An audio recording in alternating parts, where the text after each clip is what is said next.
business news now. We're over to Mike Eppel at the 680 newsroom, and we're talking about a big deal that Hydro One has made with a company down south.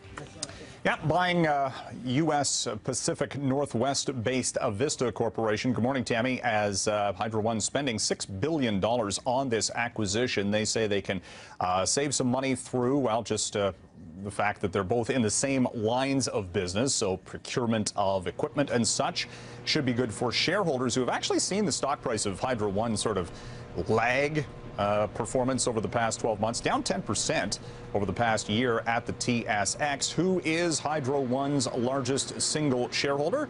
The provincial government, the Ontario government. So if in fact this leads to a better bottom line, that theoretically should help the coffers at Queen's Park. Doesn't do necessarily much for consumers other than just keeping prices steady, but this is a trend actually that Hydro One is following for a lot of Canadian utilities and companies looking to the United States and doing big acquisitions in just the past 12 months. Track the stock today at the TSX.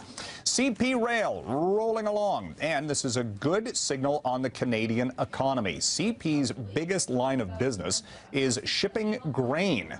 And that particular component of the business saw a sales increase of 20% in the latest quarter. So that's a good signal on Canadian grain production. It's also shipping more oil and transporting more metals and fertilizer products and all sorts of things that Canada makes. So that's a pretty good signal here, again, on how the Canadian economy is doing right now. Despite worries about a delayed launch for the next iPhone, some talk maybe it'll be pushed back to October or later because of a parts shortage. We'll see, but investors are just continuing to plow money toward Apple. Stock's up for 9 days in a row. It's gained 5% over that time frame. Keep in mind, Apple is already the most valuable company in the world, and a rally of this nature, again, is a bet that the iPhone next generation is going to be big. Understatement.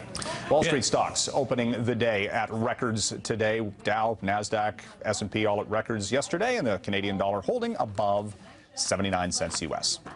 Send it back to Kevin in the studio. Apple also releasing this morning, Mike, the final update for the current operating system before they. What is this? 10.3. 10.31.17.6. I don't know, but it's something pi squared. Yeah. To look for today. All right, thank you.